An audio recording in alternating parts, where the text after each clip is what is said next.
Hello everyone.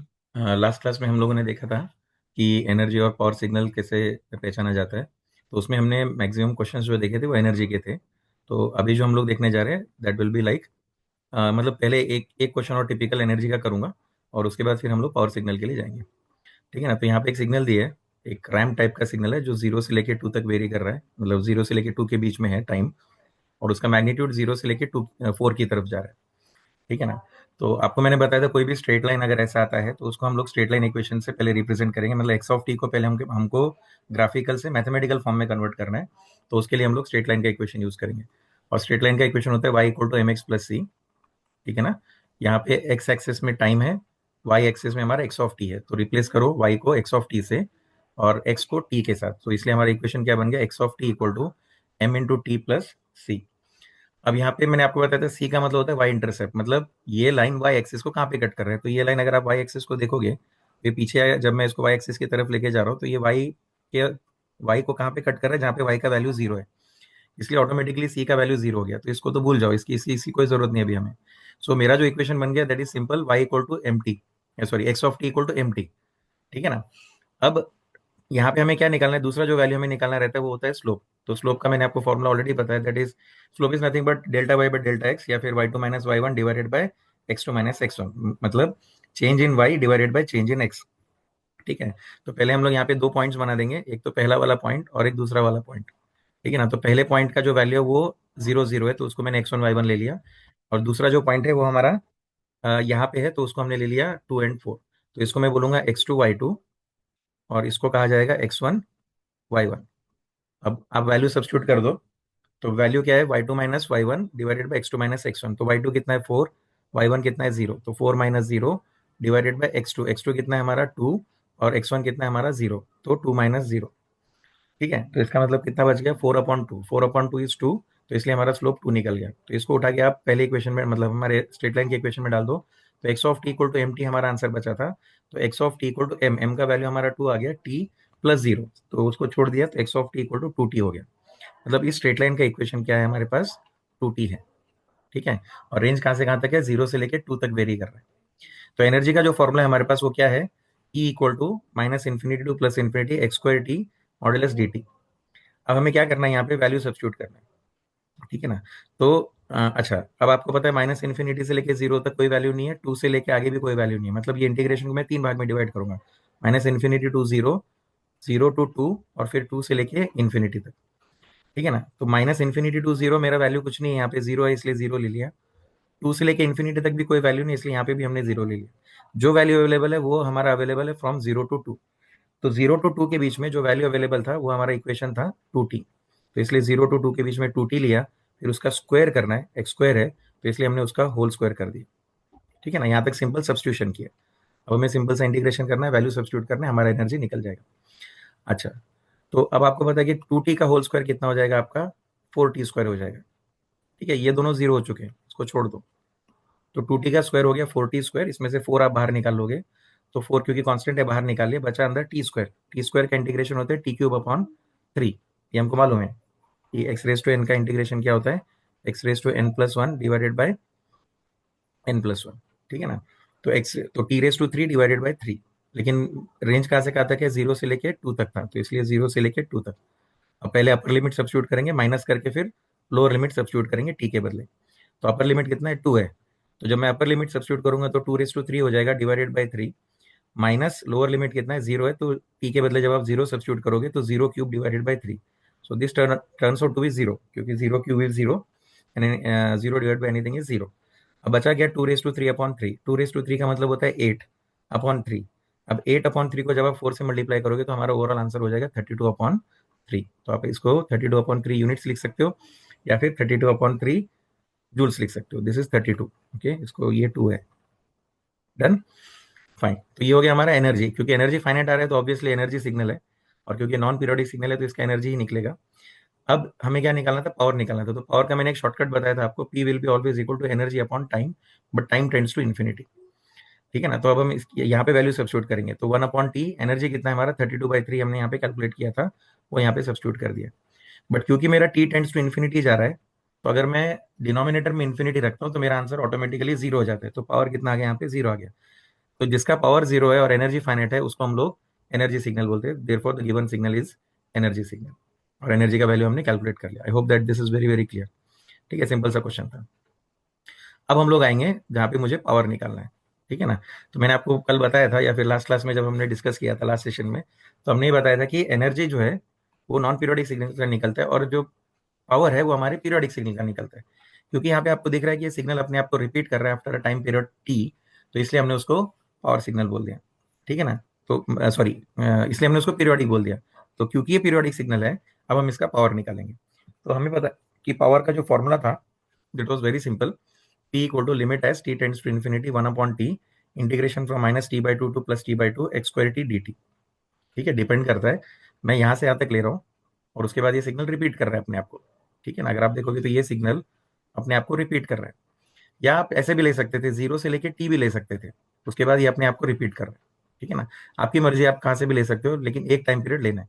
या तो आप -t/2 से लेके +t/2 लो, या 0 to t लो, बात एक ही है। ठीक है। अब -t/2 से +t/2 को मैं दो भाग में डिवाइड करूंगा, एक तो -t/2 से लेके जीरो तक, और जीरो से लेके t/2 तक। क्यों डिवाइड किया? क्योंकि दो अलग अलग टाइप के सिग्नल है, यहाँ पे कुछ नहीं है और यहाँ पे कुछ तो है। ठीक है ना। इस रेंज में कुछ भी नहीं है, इस रेंज में कुछ तो है, और वो कुछ तो है कितना है? a0 है। ठीक है, तो इसलिए मैंने इंटीग्रेशन को दो भाग में डिवाइड किया। -t/2 को पहले क्या किया, -t/2 से लेके जीरो तक, और फिर जीरो से लेके t/2 तक उसको डिवाइड कर दिया। डन। अब -t/2 से लेके जीरो तक वैल्यू कितना था हमारा? जीरो था, इसलिए जीरो का स्क्वायर हो गया। अब जीरो से लेके t/2 तक कितना था? a0 था, तो a0 का स्क्वायर हो गया। तो ये वैल्यू तो हमारा जीरो हो गया, इसको इसको कैलकुलेट करने की जरूरत नहीं है, बचा इतना सा। अब क्योंकि a0 is a constant value, आपको दिख रहा है कि एक स्ट्रेट लाइन है, तो इट्स अ कांस्टेंट वैल्यू। क्योंकि ये कांस्टेंट वैल्यू है तो इसको मैं बाहर निकालूंगा। तो a0 को जब मैंने बाहर निकाला, a0 स्क्वायर को जब मैंने बाहर निकाला, तो अंदर वन बच गया। तो मुझे इंटीग्रेशन किसका करना है? सिर्फ वन का करना है, बाकी सब ऐसे लिखते जाओ। Limit as t tends to infinity 1/t end तक आएगा, बाद में हम टी के बदले इन्फिनिटी सब्स्टिट्यूट करेंगे। ठीक है। तो ये हो गया, जीरो से लेके t/2 तक कितना था हमारा वैल्यू? वन था। अच्छा, वन का इंटीग्रेशन कितना होता है? तो वन का integration with respect to t, t होता है। ठीक है। और कहाँ से कहाँ तक रेंज हमारा? जीरो से लेके t/2 तक है, तो जीरो से लेके t/2 तक हमारा वैल्यू कितना आ गया? टी आ गया। अब limit as t tends to infinity a0 square divided by t. अब पहले अपर लिमिट सब्स्टिट्यूट करेंगे, तो टी के बदले पहला लिमिट क्या डालोगे आप? t/2 माइनस लोअर लिमिट क्या डालोगे आप? जीरो डालोगे। ठीक है ना। तो limit as t tends to infinity a0 square divided by t जो था यहाँ पे, इंटू ब्रैकेट कितना बच गया? t/2 माइनस जीरो, मतलब t/2 बच गया। अब यहाँ पे t और t कैंसिल हो जाएगा आपका, तो आंसर कितना आ गया? a0 स्क्वायर बाई टू आ गया। So this is your average power. क्योंकि आप एवरेज पावर निकाल चुके हो, तो अगर आपको आरएमएस वैल्यू ऑफ पावर निकालना है तो सिर्फ इसका स्क्वायर रूट लेना पड़ता है। ठीक है। अगर आरएमएस मांगा है क्वेश्चन पेपर में, या क्वेश्चन में पूछा है कभी कि आरएमएस भी निकालो, पी आरएमएस, तो पहले पी एवरेज निकालो। This is nothing but P average. Okay, this is not the exact power, क्योंकि आपने उसका एवरेज भी किया है। देखो, डिवाइडेड बाय टी करने का मतलब एवरेजिंग है, ओवरऑल टाइम के लिए मैं डिवाइड कर रहा हूँ, इसलिए वो एवरेज हो गया। ठीक है ना। तो क्योंकि ये एवरेज पावर है, तो अगर आपको इसका आरएमएस निकालना है तो सिर्फ इसका स्क्वायर रूट ले लो। तो p RMS will be equal to p average का स्क्वायर रूट। तो पी एवरेज कितना था? a0 स्क्वायर बाय टू था, उसका स्क्वायर रूट लिया, तो a0 स्क्वायर स्क्वायर के बाहर आ जाएगा, तो a0 हो जाएगा डिवाइडेड बाय √2 बच जाएगा। ठीक है। So this is your RMS power. अब इसके साथ हम लोग एनर्जी भी निकालेंगे। ठीक है ना। अब मुझे ये पता चल गया कि यहाँ पे पी का वैल्यू फाइनाइट आया, तो इसलिए पावर सिग्नल है, बट एक बार एनर्जी निकाल के देख लेते हैं कि वो इनफाइनाइट आना चाहिए। ठीक है। तो एनर्जी का फॉर्मूला क्या था हमारे पास? हमने पहले देखा था, e equal to minus infinity to plus infinity x square t d t, x square of t d t. ठीक है ना। अच्छा, एक्स स्क्वायर कितना था? a0 था, तो a0 स्क्वायर dt आ गया। a0 स्क्वायर को आपने बाहर निकाल लिया, तो a0 स्क्वायर बाहर निकल गया, तो अंदर बच गया वन। वन का इंटीग्रेशन होता है t, लेकिन लिमिट कहाँ से कहाँ तक है? माइनस इन्फिनिटी से लेके प्लस इन्फिनिटी तक है। ठीक है। तो a0 square with in bracket, पहले अपर लिमिट सब्स्टिट्यूट करोगे infinity, minus lower limit substitute करोगे माइनस इन्फिनिटी, तो माइनस हो गया प्लस। तो infinity plus infinity is always equal to infinity, तो हमारा एनर्जी आ गया इनफाइनाइट यूनिट्स। तो इसलिए यहाँ पे जो है हमारा गिवन सिग्नल क्या बन गया? आपका पावर सिग्नल बन गया। ठीक है। अच्छा, अब सिमिलरली मैंने एक और क्वेश्चन लिया है, जहाँ पे मैंने एक्स ऑफ टी को क्या माना है? ए साइन ओमेगा टी माना है, मतलब यहाँ पे एक साइन सिग्नल लिया है। मतलब ये कैसे सिग्नल आपका? This is a signal which is varying like this. ठीक है ना। एक साइन सिग्नल है और उसका मैक्सिमम एम्पलीट्यूड कितना है? a0 है। सिंपल। तो ये आपका एक्स ऑफ टी है, तो इसको हम लोग बोलेंगे A sine omega not t. अच्छा, पावर का फॉर्मूला क्या? वापस से वही, limit as t tends to infinity 1/t 0 to t x of t modulus का स्क्वायर dt। ठीक है ना। अब यहाँ पे टी टेंड्स टू इन्फिनिटी, इसको ऐसे ही लिखो, सिर्फ यहाँ पे एक्स ऑफ टी का वैल्यू सब्स्टिट्यूट कर दिया है, एक्स ऑफ टी के बदले a not sine omega not t लिखा है। अब क्योंकि यहाँ पे a not sine omega not t का स्क्वायर है, तो पहले उसको स्क्वायर कर लो। तो जब हम स्क्वायर करेंगे तो ए नॉट का स्क्वायर हो जाएगा ए नॉट स्क्वायर, साइन का स्क्वायर हो जाएगा sine square omega naught T. A not again it is a constant, क्योंकि मैक्सिमम एम्पलीट्यूड हमेशा फिक्स रहता है साइन सिग्नल का, तो हम उसको बाहर निकालेंगे। तो ये हो जाएगा ए नॉट स्क्वायर बाई टी, बाहर आके अंदर बच गया sine square T, sine square omega naught T. अब आपको पता है कि जब भी साइन स्क्वायर रहता है तो उसको सॉल्व करने के लिए हम इसको कॉस में कन्वर्ट करते हैं। तो उसको मैंने कन्वर्ट किया। आपको पता है साइन स्क्वायर थीटा का फॉर्मूला क्या रहता है, sine square theta equal to 1 - cos of 2 theta upon 2। तो यहाँ पे साइन स्क्वायर के बदले क्या ले लिया हमने, 1 - cos of 2 theta. 2 theta, theta कितना है हमारा, ओमेगा नॉट टी है, तो 2 times omega not t whole divided by 2 with respect to time d t. अब क्योंकि दो टर्म है तो इसको सेपरेट कर लेते हैं। पहले 2 कॉमन निकाल लिया बाहर, तो ये हो गया ए नॉट स्क्वायर बाई 2, कॉमन मतलब कांस्टेंट है इसलिए बाहर निकाल लिया। अब अंदर क्या बच गया, एक टर्म बच गया 1, एक टर्म बच गया minus cos of 2 omega naught T. तो इसलिए इंटीग्रेशन दोनों को लगेगा, तो 0 to t integration 1 D T minus 0 to t integration cos of 2 omega naught T d T. वापस से 1 का इंटीग्रेशन टी आता है, आपको पता है लोअर लिमिट 0 है, अपर लिमिट 2 है, तो 0 सॉरी टी है, तो 0 to t। अच्छा, कॉस का इंटीग्रेशन क्या होता है, तो साइन होता है, और कॉस ऑफ एटी का होता है sine of a t upon a. तो यहाँ पे ए कौन है, 2 ओमेगा नॉट है, दिस इज ए। तो कॉस ऑफ एटी का क्या हो गया, sine of a t upon a. A t का मतलब यहाँ पे 2 ओमेगा नॉट है, ध्यान में रखो। तो sine of 2 omega naught t upon 2 omega naught, क्योंकि ए हमारा 2 ओमेगा नॉट है, फ्रॉम 0 to t। अच्छा, अब जब मैं अपर लिमिट सब्स्टिट्यूट करूंगा तो पहले यहाँ पे टी रखूंगा, माइनस लोअर लिमिट रखूंगा तो 0 आ जाएगा, तो ये तो हो गया टी माइनस 0। अब यहाँ पे अपर लिमिट पहले आप टी रखोगे, फिर लोअर लिमिट आप 0 रखोगे। तो अपर लिमिट जब मैंने टी रखा और जब मैंने लोअर लिमिट 0 रखा, अच्छा 0 रखने के बाद ये हो गया साइन ऑफ 0। आपको पता है साइन ऑफ 0 0 होता है, 0 बाय एनीथिंग इज 0, तो ये तो चला गया। अब यहाँ पे क्या बच गया, sine of 2 omega naught t बच गया। तो 2 ओमेगा नॉट को कैसे लिख सकते हैं, तो 2 omega naught can be written as 2 pi upon t, क्योंकि ओमेगा नॉट क्या रहता है, 2 पाई एफ रहता है, और एफ क्या रहता है, 1 अपॉन टी रहता है, तो 2 पाई अपॉन टी लिख सकते हैं, मल्टीप्लाइड बाई टी है। तो ये टी कैंसिल हो गया, तो कितना बच गया, साइन ऑफ 4 पाई। और साइन ऑफ 4 पाई आपको पता है 0 रहता है, तो इसलिए इसका भी वैल्यू 0 हो गया। तो ये दोनों टर्म हमारे 0 हो चुके हैं, इसको छोड़ दो, बचा गया यहाँ पे टी बच गया, टी माइनस 0 इज टी। तो ये टी कैंसिल हो गया, तो हमारा आंसर कितना आ गया, ए नॉट स्क्वायर बाय 2। ठीक है ना। तो पावर का वैल्यू हो गया ए नॉट स्क्वायर बाय 2। वापस से जब हम पी आर एम एस निकालते हैं तो एवरेज पावर का हम लोग क्या निकालते हैं, स्क्वायर रूट निकालते हैं। तो ए नॉट स्क्वायर बाय 2 का स्क्वायर रूट निकाला, तो ए नॉट अपॉन रूट 2 हो गया। अच्छा, ये चीजें आपको याद में रखनी है, किस लिए याद में रखनी है, इसको हम एक स्टैंडर्ड सिग्नल मान के चलते हैं। ठीक है ना, चाहे साइन रहे कॉस रहे, इसका हमेशा power A not square upon 2 आएगा, ये ध्यान में रखना है, ए नॉट स्क्वायर अपॉन 2 आएगा, क्योंकि एमसीक्यू में पूछा जाता है बहुत बार। ठीक है ना।